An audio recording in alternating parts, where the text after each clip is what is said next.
प्रिय बच्चों, आज हम कक्षा 12 गणित unsold paper 2023 set 4 BA set लेके चल रहा हूँ।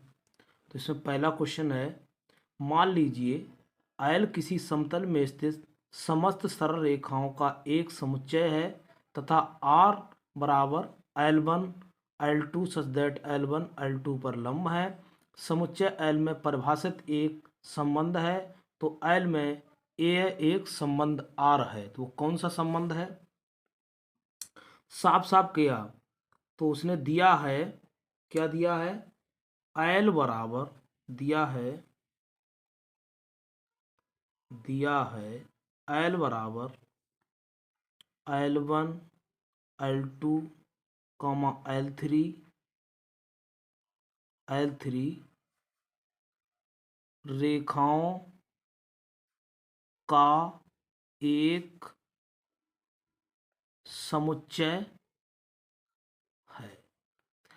अब उसने एक बात प्रश्न पूछा है कि रेखाएं कैसी हैं? लंब रूप में हैं। तो जो रेखाएं हैं, ये है आपकी, ये रेखाएं आपकी हो गई एक L1, ये हो गई आपकी रेखा L1, और दूसरी रेखा हो गई, आप इस पर एक लंब डाल दो, ये हो गई आपकी L2, ये रेखा हो गई आपकी L3। दिखाई दे रहा है? तो हम कन्फर्म करना है कि स्वतुल्य होगा कि सममित एवं संक्रामक नहीं, इसमें से कौन सा ऑप्शन सही है।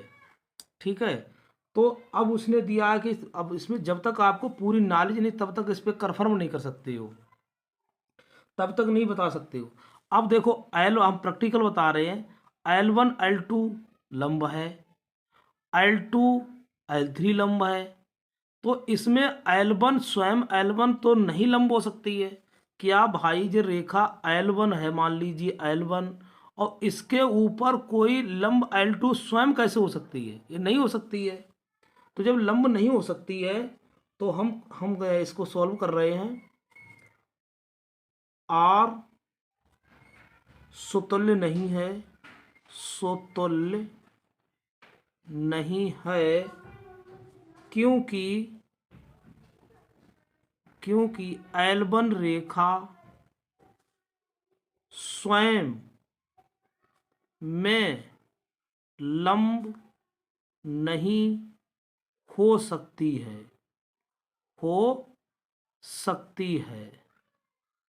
ठीक, तो स्वयं में नहीं, तब से स्वयं में नहीं, तो स्वतुल्य के लिए क्या कंडीशन होती है? स्वतुल्य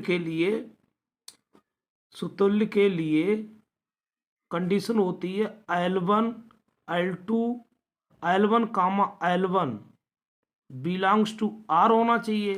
तो यहाँ पर तो है नहीं, यहाँ है L1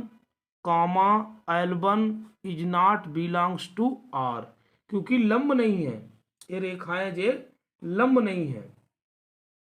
अतः यह स्वतुल्य संबंध नहीं है।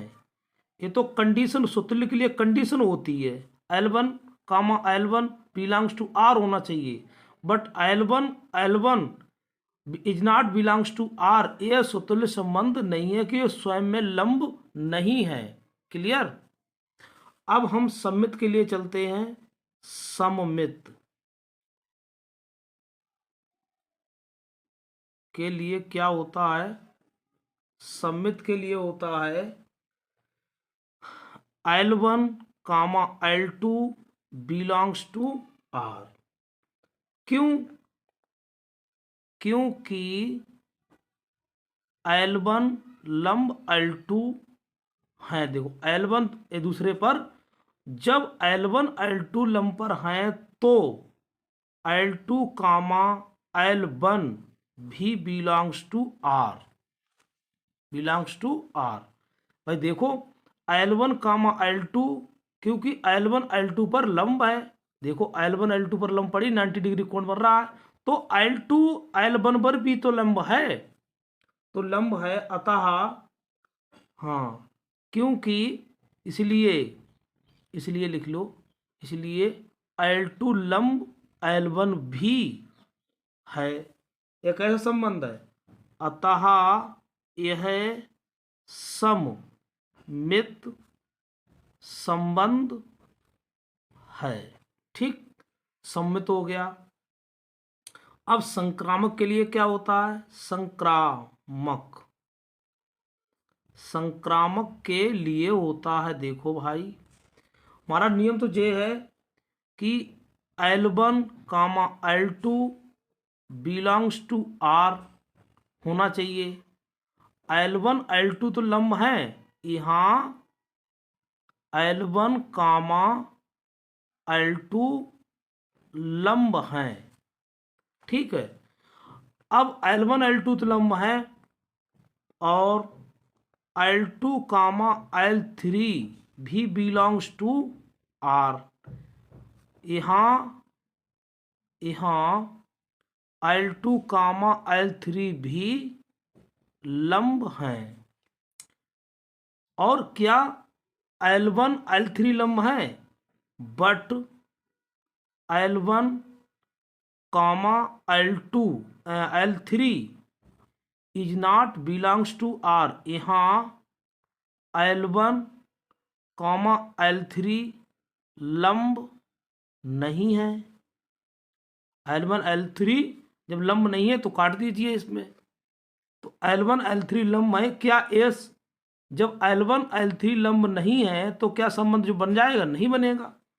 अतः यह संबंध संक्रामक नहीं है। तो कौन सा हुआ? यह संबंध कौन कौन सा? यह संबंध केवल सममित है और सुतुल्य नहीं है और संक्रामक भी नहीं है। तो कौन सा ऑप्शन इसमें हुआ? देखिए आप इसमें ऑप्शन पहले देख लीजिए, और इसमें देखिए कौन सा ऑप्शन हुआ।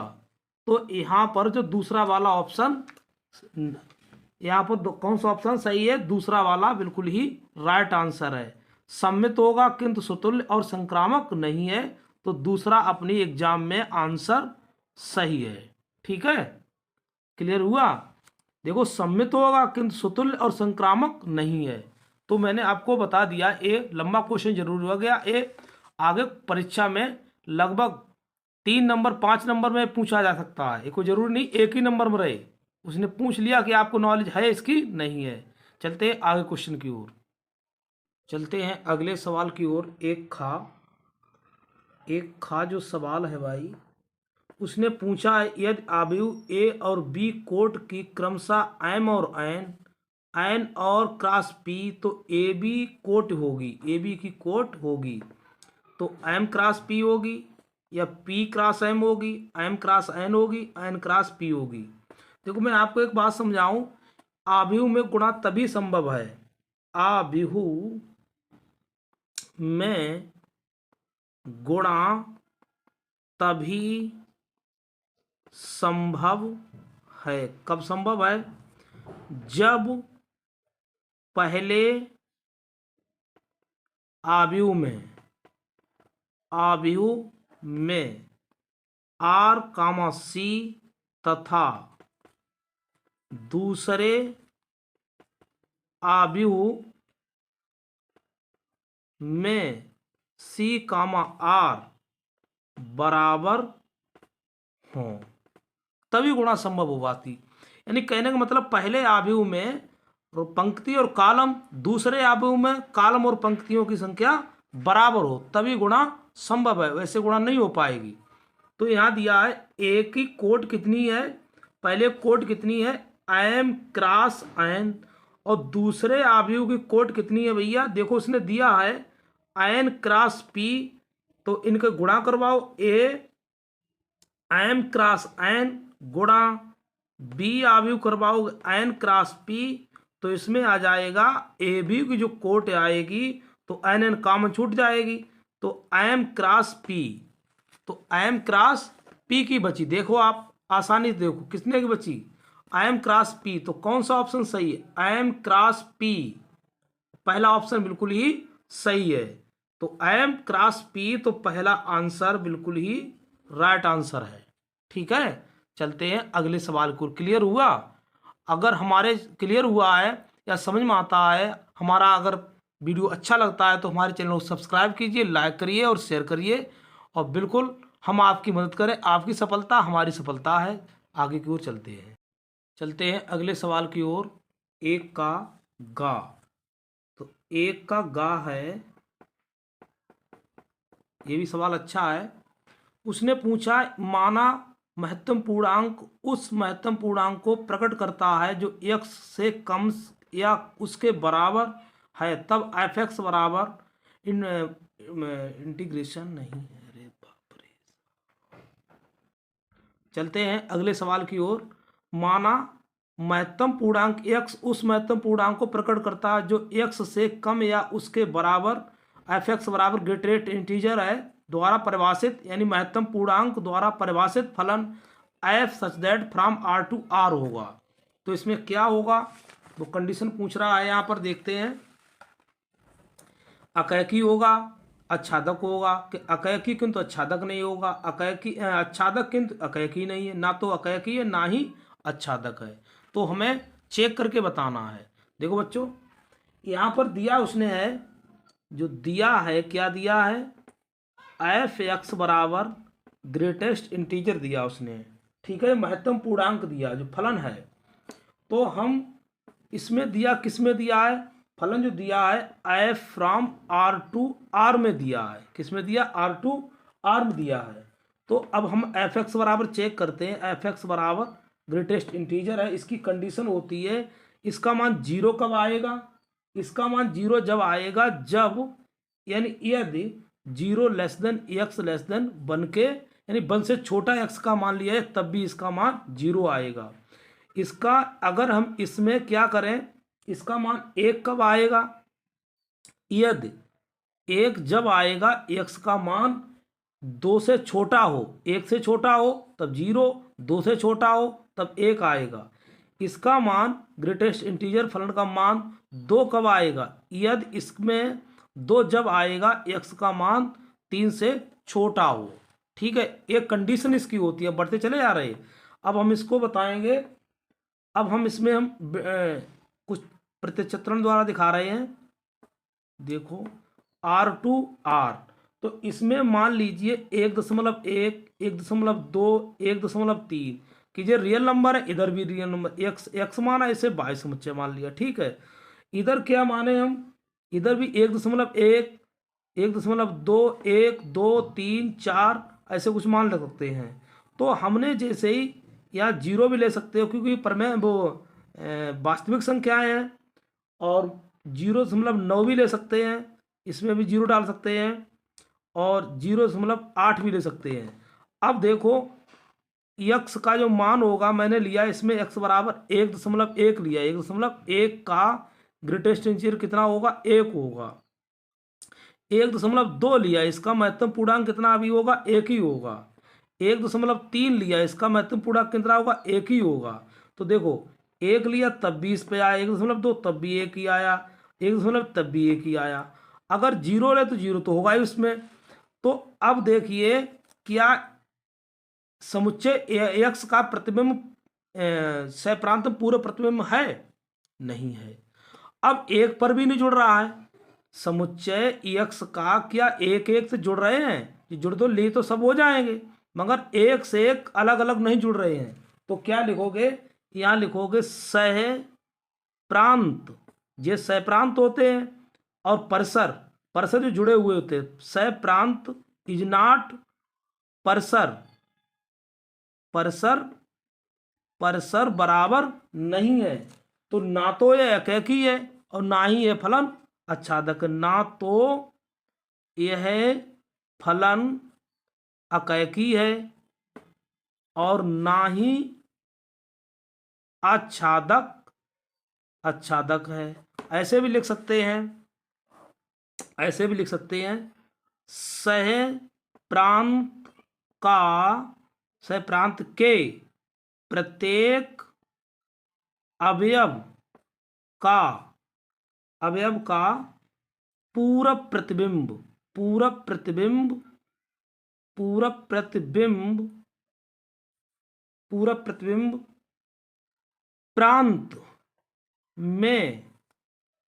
प्रांत में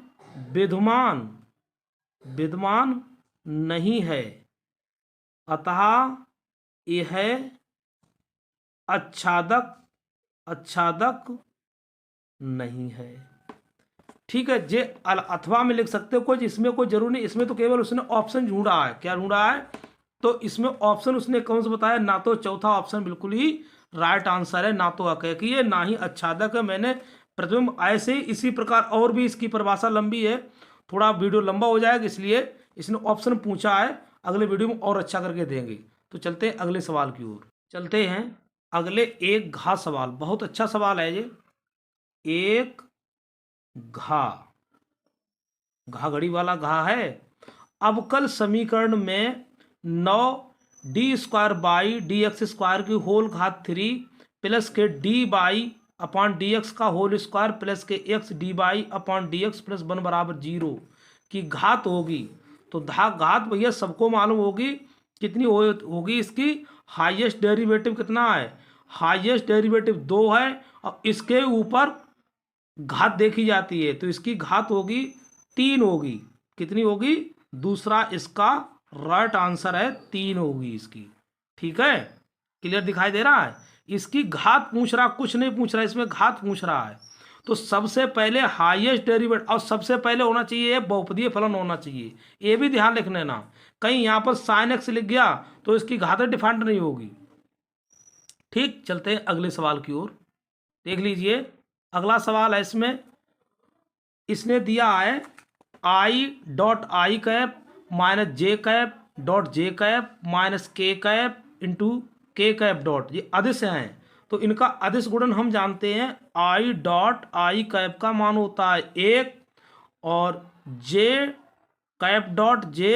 का मान भी 1 होता है, और k का अदिश गुणन क्या होता है? ये भी होता है। और आप बता दें i.j का मान 0 हो जाता है। ठीक है, तो जैसे हमने यहाँ दिया है, तो इन्होंने क्या दिया? क्या इन्होंने है भाई, बहुत अच्छा क्वेश्चन है। i.i minus j minus k और हाँ i.i j। तो इसका मान क्या है? इसका मान हुआ 1 माइनस के 1 और माइनस के 1, तो माइनस माइनस 2 हुआ, माइनस माइनस 2 हो गया तो 1 से कट गया, माइनस के 1 आएगा। तो कौन सा आंसर इसमें राइट आंसर है इसमें दूसरा, इसका भी आंसर दूसरा है -1, ऐसे लिख देना। ठीक, क्लियर। चलते अगले सवाल के लिए। 2 का में हम प्रवेश कर रहे हैं। ये भी सवाल बहुत अच्छा है। तो कोसेक इनवर्स 2 का मुख्य मान पूछा। क्या पूछा है? मुख्य मान ज्ञात पूछा है। तो क्या होगा कोसेक इनवर्स में? तो हम सबसे पहले मानते हैं, माना y बराबर कोसेक इनवर्स 2। ठीक है, तो इसमें तो फिर आ जाएगा जे कोसेक y बराबर 2। अब कोसेक y बराबर कोसेक y बराबर किसका? कोसेक किसका मान होता है? 2 कोसेक में 2 किसका मान होता है? तो जो होता है कोसेक पाई बाई 6। तो देखो कोसेक के अंदर बाई में बराबर पाई 6। और आपको बताएं कोसेक का मुख्य मान होता है, कोसेक का मुख्य मान भी याद रखना, मुख्य मान तो होता है y बिलोंग्स टू -π/2 से π/2 के बीच होता है। इसमें एक चीज -0 और कर देना, बस ये मान होता है कोसेक का मुख्य मान, यानी 0 को छोड़कर -π/2 से π/2 के बीच होता है। ठीक है, याद रखना इसके लिए। चलते हैं अगले सवाल को। क्लियर हुआ? बहुत अच्छा सवाल था, कोई ज़्यादा नहीं था कि यार कोसेक साइन को उल्टा कोसेक होता है, साइन का उल्टा कोसेक होता है, तो कोसेक कोसेक कैंसिल हो जाएगा, यानी बाई बराबर पाई बाई 6, पाई बराबर, यही कोसेक का मुख्य मान है। कितना जबरदस्त क्वेश्चन है। यानी 2 का खा, तो 2 खा है इंटीग्रेशन एक्स स्क्वायर और ई एक्स की पावर 3 dx का मान ज्ञात करना है, ज्ञात कीजिए। तो हम इसको अब हम सॉल्व करें, आई बराबर मान लेते इसमें, आई इंटीग्रेशन यानी ई एक्स स्क्वायर ई एक्स क्यू डी एक्स। थोड़ा हम इसे मानते हैं, देखो बहुत अच्छा क्वेश्चन है, 2 का है, 1 नंबर के चल रहे, ज़्यादा बड़े बड़े क्वेश्चन नहीं अभी है। माना ई एक्स क्यू बराबर टी, तो हो गया 3x स्क्वायर डी एक्स बराबर डी टी। तो जो एक्स स्क्वायर डी एक्स बराबर क्या हो जाएगा, डी टी अपान 3, तो ये तो इसमें रूप बराबर हो गया। क्या बच गया, आई बराबर आपका बचा है 1/3 इंटीग्रेशन ई की पावर टी और डी टी। ठीक है, और इसमें अब कर दो समाकलन, तो 1/3 ई टी का ई टी होता है प्लस सी, तो यह आ जाएगा आई बराबर 1/3 ई का क्या हुआ है, ई की एक्स की पावर 3 प्लस सी, या आई बराबर लिख दो ई एक्स की घात 3/3 प्लस सी। ये आपका बिल्कुल ही क्लियर आंसर है। क्लियर हुआ, देखो आप थोड़ा हम उसमें चले गए। क्लियर है। 2 का गा देखेंगे अब, क्या सवाल है 2 का गा में। 2 का गा दिया है साइन कॉस एक्स स्क्वायर का एक्स के सापेक्ष क्या करना है, अवकलन।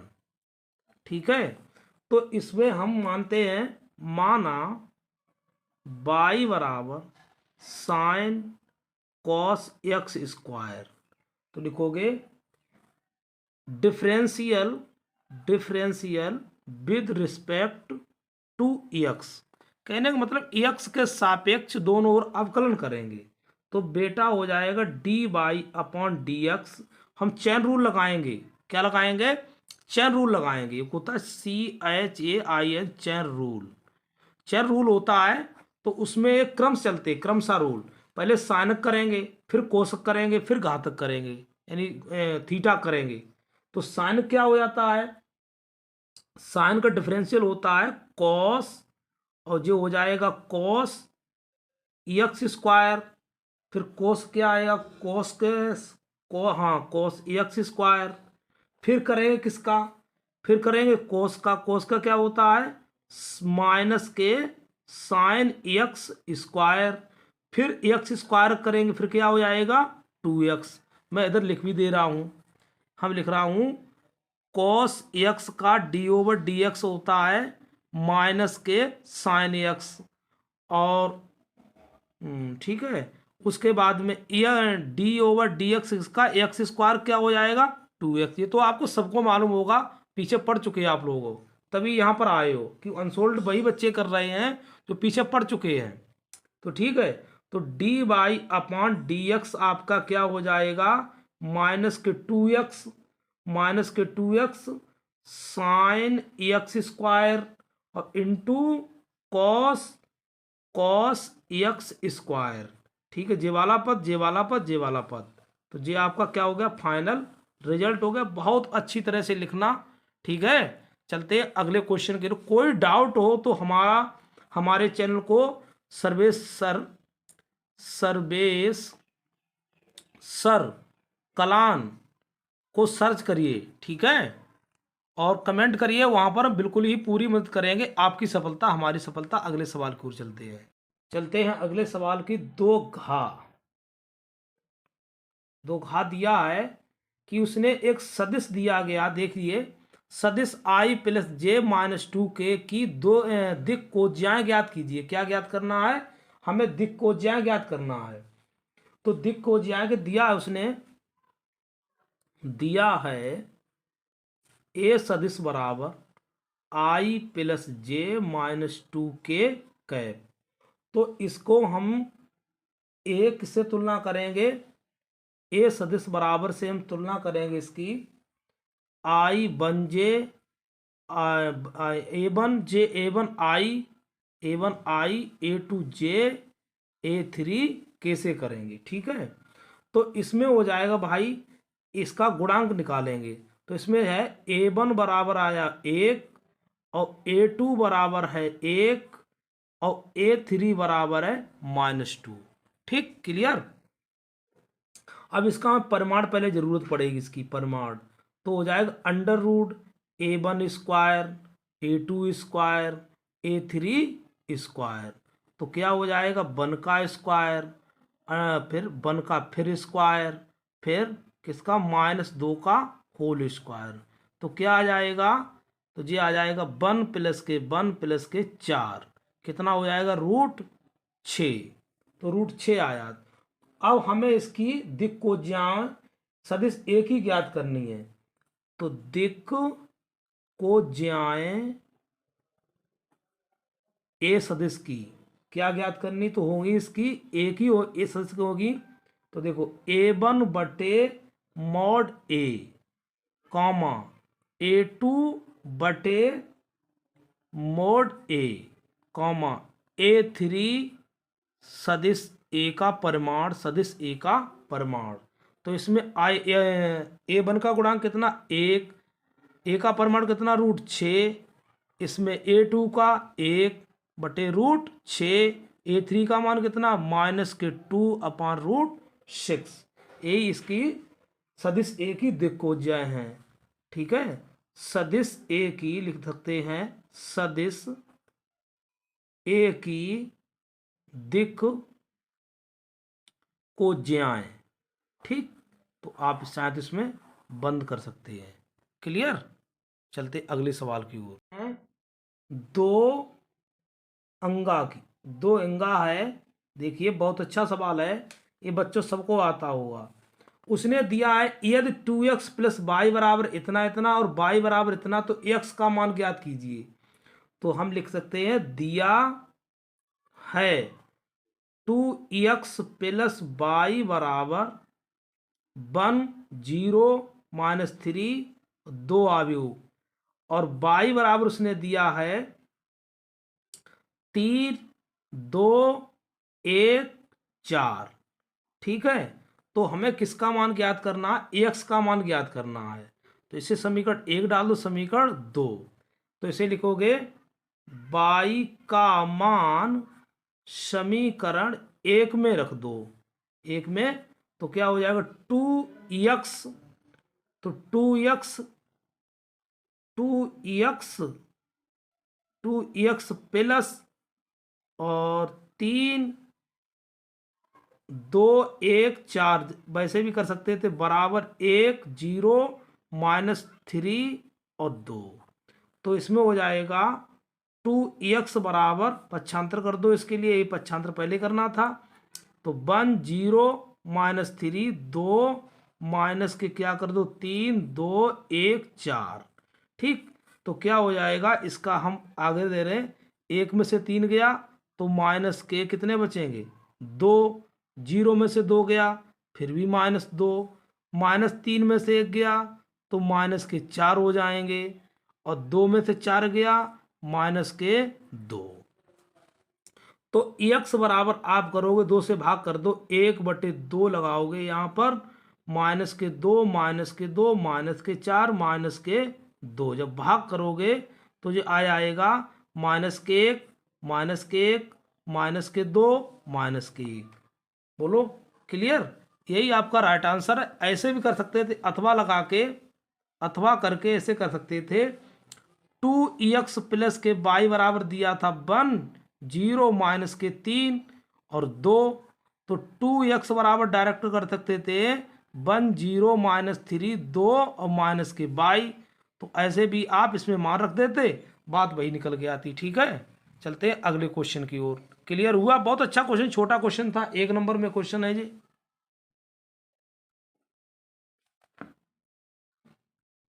चलते हैं अगले सवाल 3 का की ओर। मान लीजिए F such that from by एक फलन है, तो एक्स में एक संबंध आर निम्नवत परिभाषित आर बराबर A comma B such that F A बराबर एफ बी। जांच कीजिए आर एक तुल्यता संबंध है। तो तुल्यता संबंध की क्या होती है, इसकी कंडीशन होती है, तुल्यता संबंध की मैं बताता हूँ। तुल्यता संबंध की एक कंडीशन होती है, मैं लिख रहा हूँ। तो तुल्यता संबंध की कंडीशन होती है, सबसे पहले आपका सुतुल्य हो। क्या हो?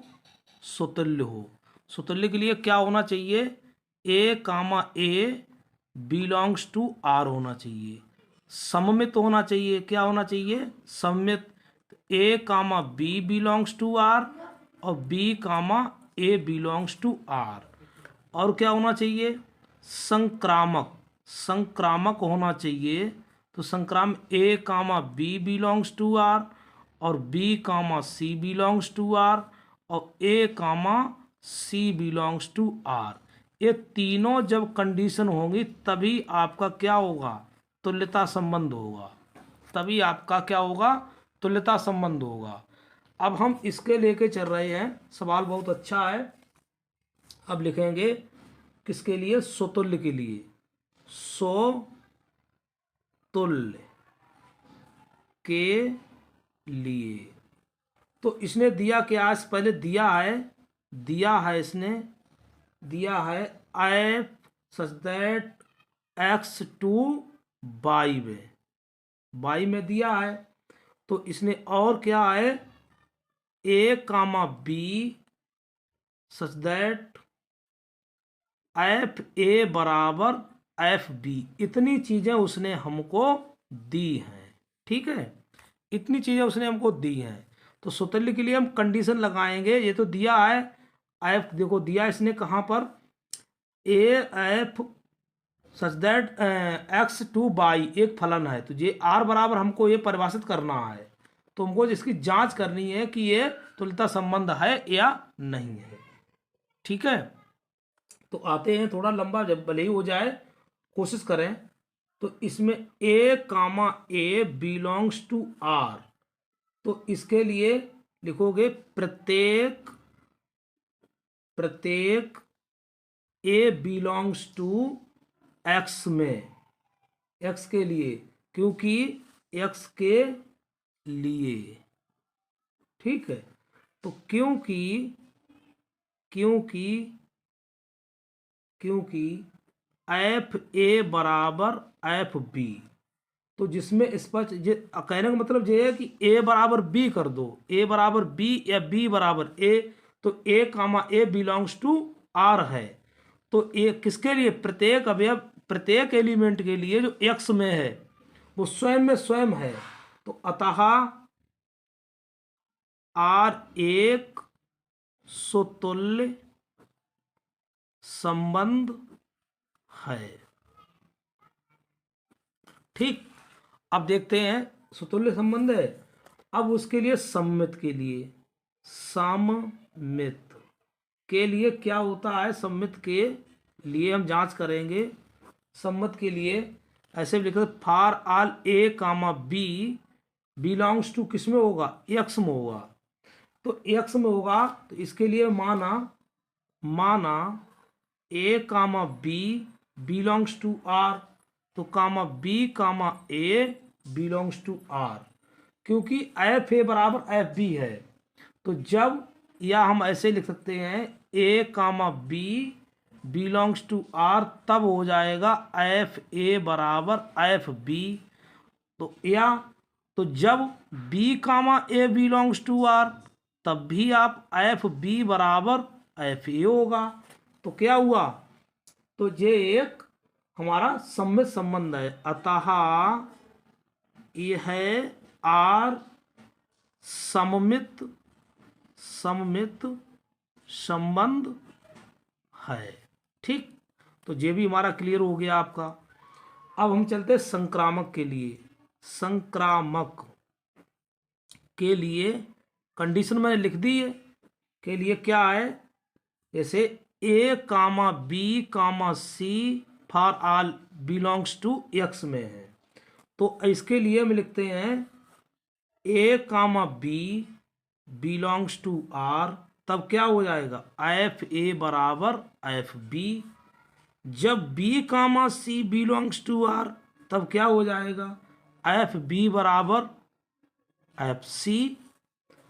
तो अब ये देखो समीक इसको देख सकते हैं कि देखो बी से बी हटाओ ए कामा सी मिल जाएगा, इसलिए इसलिए ए comma C belongs to R, तब क्या बनेगा जाके एफ ए बराबर एफ सी।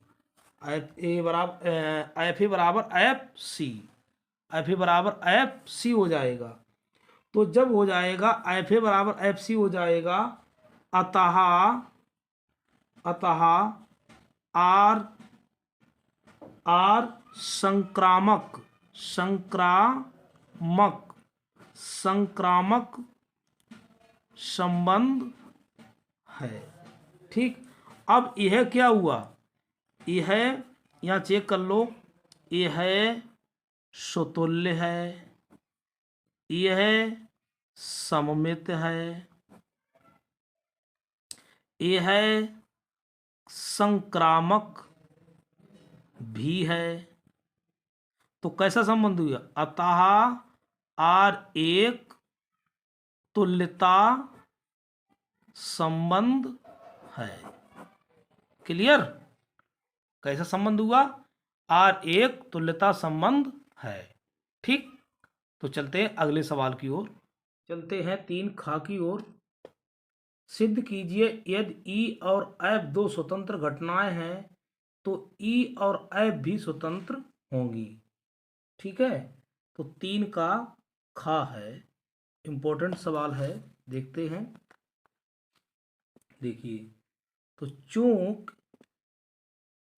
ई तथा एफ स्वतंत्र कैसी हैं घटनाएं हैं।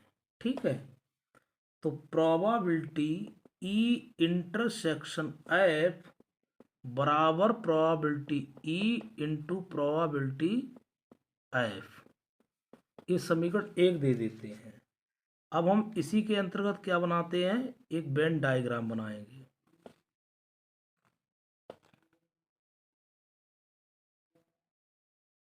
तो जी एस है, तो जे हो जाएगा ई डैश इंटरसेक्शन एफ डैश का।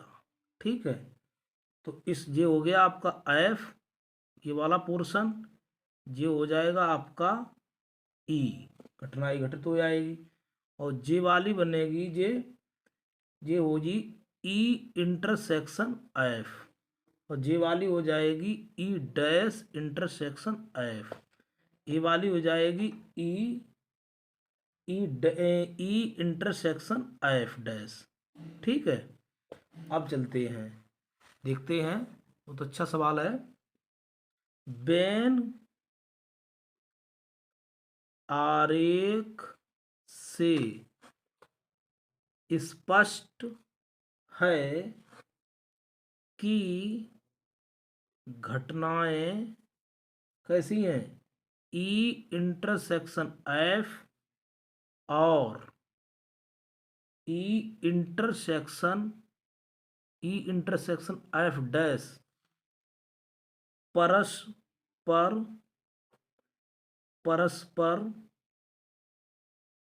कैसी हैं, अपवर्जी हैं, अपवर्जी हैं। ठीक है, तो देखते हैं,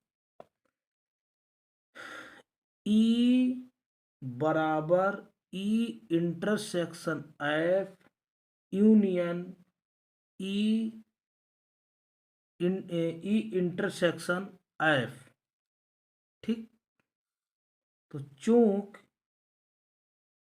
ई इंटरसेक्शन एफ और ई इंटरसेक्शन एफ डैश परस्पर कैसी हैं, अपवर्जी हैं। ठीक, तो चूंक probability E intersection F dash बराबर प्रोबेबिलिटी ई माइनस की प्रोबेबिलिटी ई इंटरसेक्शन एफ। तो इसमें क्या करोगे, इसका मान रखो यहां से, प्रोबेबिलिटी ई माइनस के probability E intersection probability F. तो कहां से, समीकरण 1 से। ठीक है, तो ये क्या हो जाएगा, प्रोबेबिलिटी ई माइनस के, कॉमन ले लो आप, कॉमन ले लो तो 1 माइनस प्रोबेबिलिटी एफ बचा है। ठीक, अब ये कॉमन में बचा है, तो probability E intersection F dash बराबर प्रोबेबिलिटी ई, और जे 1 माइनस किसके बराबर होगा, प्रोबेबिलिटी एफ डैश के बराबर होगा। किसके बराबर होगा, एफ डैश। तो आप, अब हम सिद्ध कर चुके हैं, probability E intersection F dash बराबर प्रोबेबिलिटी ई और प्रोबेबिलिटी एफ डैश। तो यही हमको क्या करना था, सिद्ध करना था। ठीक है, यही हमको सिद्ध करना था। है 3 के गा की ओर, 3 गा की ओर चलते हैं। क्या सवाल है, देखो भाई, सिद्ध कीजिए कि फलन एफ एक्स बराबर x Q minus 3x square plus के 4x आर पर वर्धमान है। कैसा है, वर्धमान है। देखते हैं, तो मैंने दिया है, इसमें क्या दिया है, एफ एक्स बराबर x Q minus 3x square plus के 4x और रियल नंबर पर कैसा है, वर्धमान है। तो हम सबसे पहले इसको, और रियल नंबर पर आर पर वर्धमान है, वो भी रियल नंबर होना चाहिए।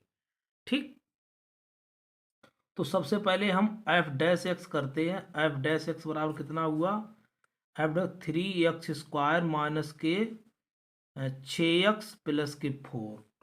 तो अब हम एफ डैश एक्स जानने के लिए, क्रिटिकल पॉइंट निकालने के लिए, F dash x greater than 0 या 3x square minus 6x plus के 4 ग्रेटर देन 0। तो 3 कॉमन ले लेते हैं, एक्स स्क्वायर माइनस 2x, और इसमें क्या बचेगा, 3, इसमें ऐसा करते हैं, 3 और प्लस के 1 और प्लस के 1 ग्रेटर देन 0। अब हमने इसको क्या, 3 को जोड़ लिया, इस टाइप से भी लिख सकते थे, तो इसको हमने 3 को 2 भागों में तोड़ दिया है। ठीक है, तो अब जे हम क्या करेंगे, 3x माइनस 1 का होल स्क्वायर प्लस के 1 ग्रेटर देन 0। चूंकि for all x belongs to r, सभी मानों के लिए कैसा है, वर्धमान है। कैसा है, वर्धमान है। अतः f, r पर वर्धमान फलन है। अब हम जैसे वर्धमान ह्रासमान के लिए, वो तो हमने कहा है, वर्धमान ह्रासमान के लिए एफ डैश ग्रेटर देन 0। तो अब इसको मैंने रफ में बता रहा हूँ, ये 3x square minus 6x plus को 3 प्लस 1 ग्रेटर देन में तोड़ लिया था। ठीक है, तभी हमने 3 कॉमन लिए, एक्स स्क्वायर माइनस के 2x प्लस के 1 और प्लस के 1 ग्रेटर देन 0। अब देखो, हम इसमें कोई सा मान रखेंगे तो ये 3, रफ में बता रहा हूँ अब समझाने के लिए, 3x माइनस 1 का होल स्क्वायर प्लस के 1 बराबर 0, और r बराबर कोई सा नंबर ले लो, प्लस माइनस 1 प्लस माइनस 2, कोई सा ले लो आप, तो पर में अपर में कोई से ले सकते हो। तो जैसे ही इसमें रखोगे, मैंने मान लिया x बराबर हमने 1 लिया है, तो 1 लिया, 3 1 माइनस 1 का होल स्क्वायर प्लस के 1 ग्रेटर देन 0। तो फिर भी आपका 0 हो गया, जी है 0, और मैं जीरो से बड़ा है तो तब भी तो पॉजिटिव मान आया। अगर फर्स्ट डिफरेंशिएबल पर प्लस माइनस प्लस आता है तो वो वर्धमान होगा, और से फर्स्ट पुनः एक बार अवकलन करने पर माइनस आता निगेटिव होता तो ह्रासमान होता। तो ये कैसा आया? पॉजिटिव। तो प्रत्येक, उसने कहा इसीलिए लिखा अतः आय जो फलन है आर पर वर्धमान है, प्रत्येक नंबर के लिए, रियल नंबर का प्रत्येक नंबर के लिए कैसा आया जे? वर्धमान है। क्लियर हुआ? तो मैंने जी आपको समझा दिया। ठीक, अगले सवाल की ओर चलते हैं 3 के घा मान के लिए। तो 3 का घा मान है, सवाल है क्या है? मान ज्ञात कीजिए। क्या मान ज्ञात कीजिए? 0 से π/2 dx 1 प्लस के √10x का मान ज्ञात करना, ये आपको दिया गया है। तो मैंने माना i बराबर 0 से π/2 dx 1 प्लस √10x।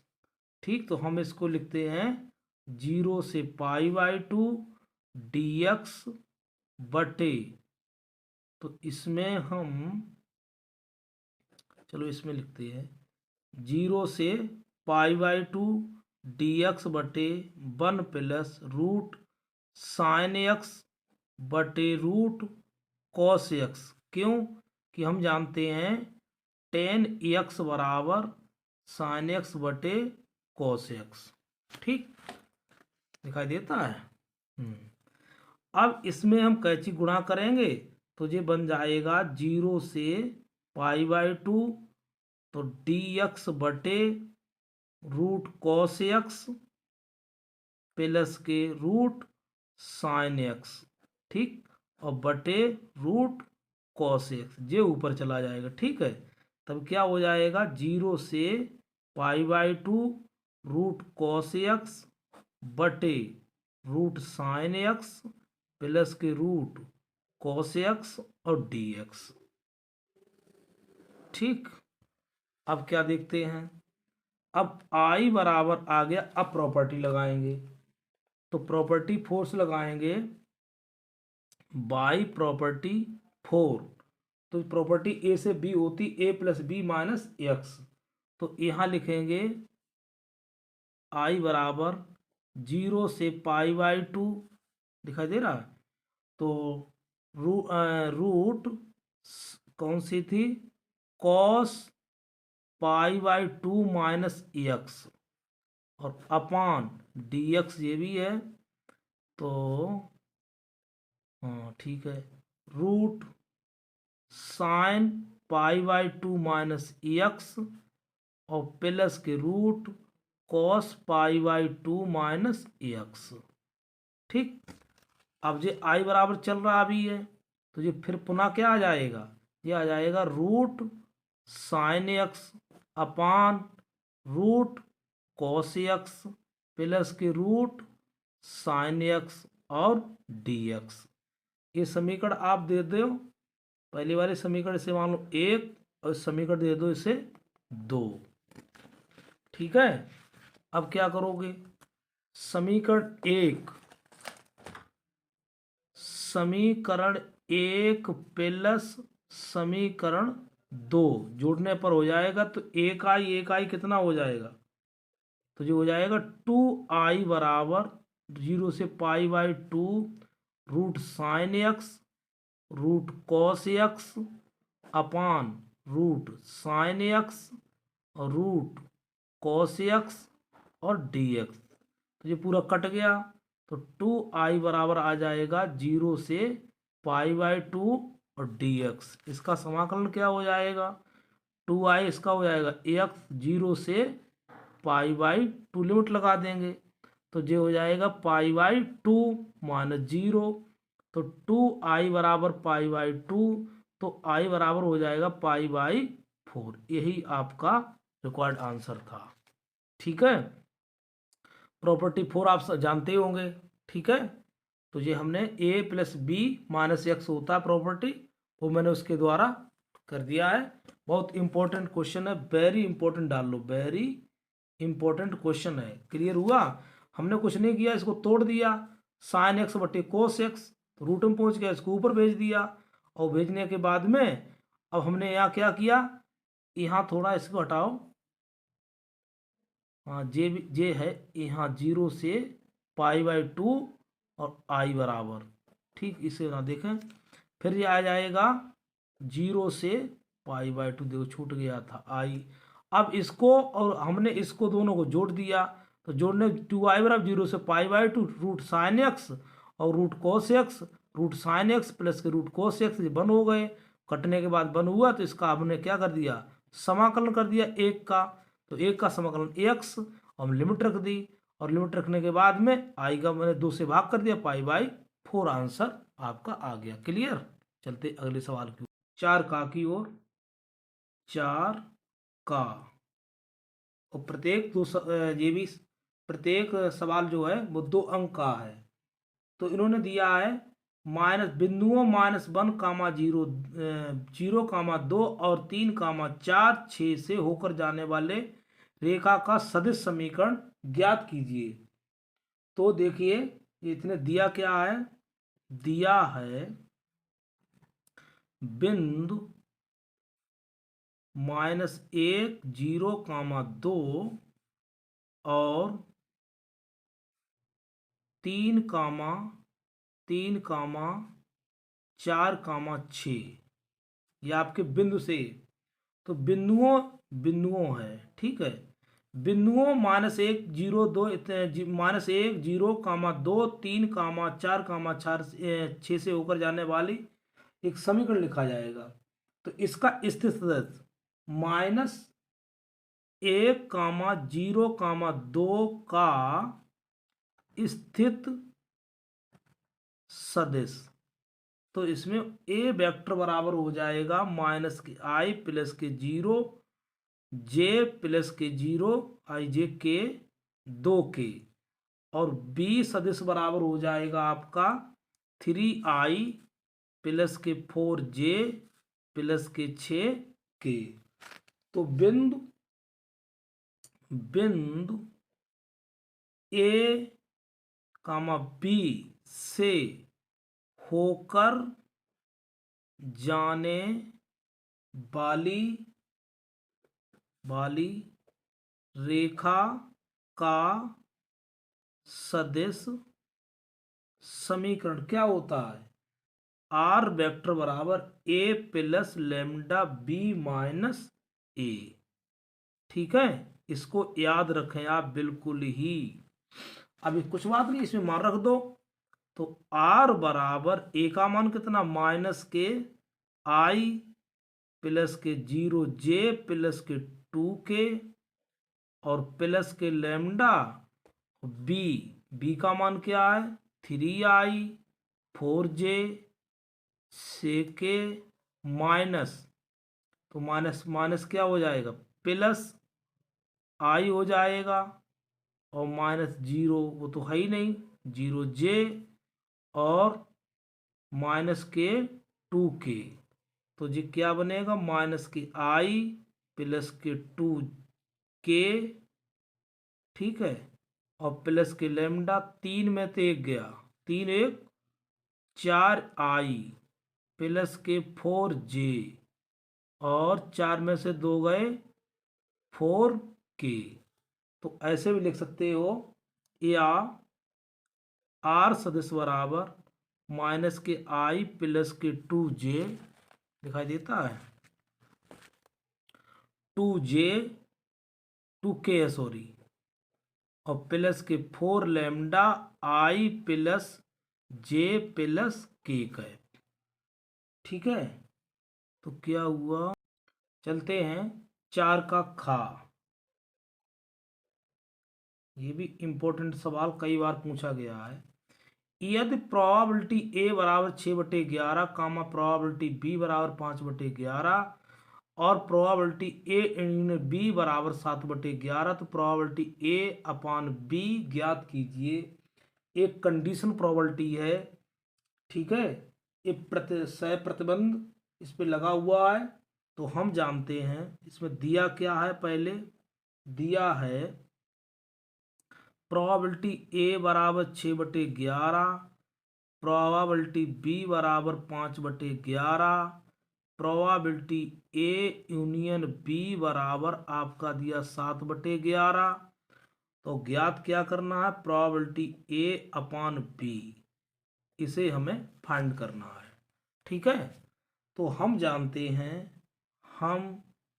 जानते हैं we know that probability A intersection B बराबर प्रोबेबिलिटी ए प्लस के प्रोबेबिलिटी बी माइनस के प्रोबेबिलिटी ए यूनियन बी। ठीक है, तो इसमें हमें तो बराबर क्या हो जाए, प्रोबेबिलिटी ए का मान 6/11, प्रोबेबिलिटी 5/11 माइनस के प्रोबेबिलिटी ए यूनियन बी का 7 क्या दिया है 11। तो कितना हो गया 6, 5, 11 और माइनस के 7/11 कितना आया 7, 4, 11, 7, 4, 7, 11 में 7 गए 4, 4/11। तो प्रोबेबिलिटी ए इंटरसेक्शन बी बराबर आपका आ गया 4/11। ठीक है, अब कंडीशन प्रोबेबिलिटी लगाएंगे। जो पूछ रहा है ए अपॉन बी ज्ञात हमेशा नीचे अज्ञात ऊपर होता है, तो बराबर probability A union A intersection B upon probability B. तो इसका मान 4/11, प्रोबेबिलिटी बी का मान कितना आता 5/11, 5/11, 11 से 11 कैंसिल कितना आया 4/5। तो प्रोबेबिलिटी ए अपॉन बी का जो मान आया है वो 4/5 आया। यही रिक्वायर्ड सॉल्यूशन है। क्लियर, मेरे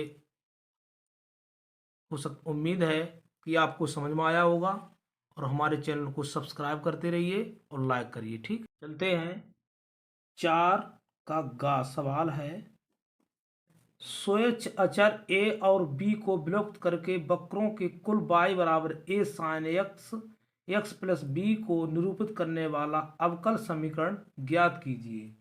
तो दिया क्या इन्होंने है, दिया है y बराबर a sin x plus B को निरूपित करने वाला, इसमें कितने स्वेच्छ अचर 2 हैं, तो इनको 2 बार, जितने स्वेच्छ अचर होंगे a और b, ये स्वेच्छ अचर हैं, स्वेच्छ अचर ए और बी जितने बार होंगे उतनी बार इनका अवकलन करना पड़ेगा। तो इसे समीकरण हम ए दे देते हैं।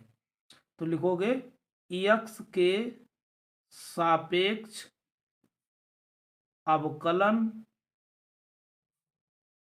करने पर, तो D Y upon D X बराबर ए साइन क्या हो जाएगा कॉस एक्स प्लस बी, और एक्स क्या हो जाएगा 1।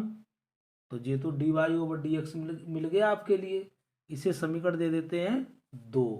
लिखोगे पुनः एक्स के सापेक्ष अवकलन करने पर, तो क्या लिखोगे D square by D x square, तो क्या हो जाएगा ए ज्यों का त्यों। अब इसमें कोस एक्स क्या हो जाएगा माइनस के साइन एक्स प्लस बी, और तो ये क्या आ जाएगा माइनस के ए साइन एक्स प्लस बी, समीकरण से दे दो 3। तो ये किसके बराबर हो गया, ये हो गया बाई के बराबर हो गया। ये किसका बराबर, तो D square by D x square बराबर ये हो गया माइनस के बाई। ठीक, तो D square by D x square plus के बाई बराबर 0। ये आपका रिक्वायर्ड सॉल्यूशन हो गया है। ठीक है, यही अवकल समीकरण का हल है। उम्मीद है कि आपको यह वीडियो समझ में आया होगा। तो हम इसके अगले वाला पार्ट उसमें देंगे, अगले पार्ट में देंगे। आगे वाले क्वेश्चन है 5, 6 का अलग पार्ट बनाएंगे, और 7, 8, 9 का अलग पार्ट बनाएंगे। ठीक है, और इससे पिछले वीडियो अगर देखना चाहते हो तो डिस्क्रिप्शन लिंक से उसमें हमारे वीडियो पड़े हुए हैं, तो सभी देख सकते हैं। डिस्क्रिप्शन बॉक्स में जा कर के सभी का लिंक है और एक एक बारी बारी से वीडियो देख सकते हैं। जय हिंद, जय भारत।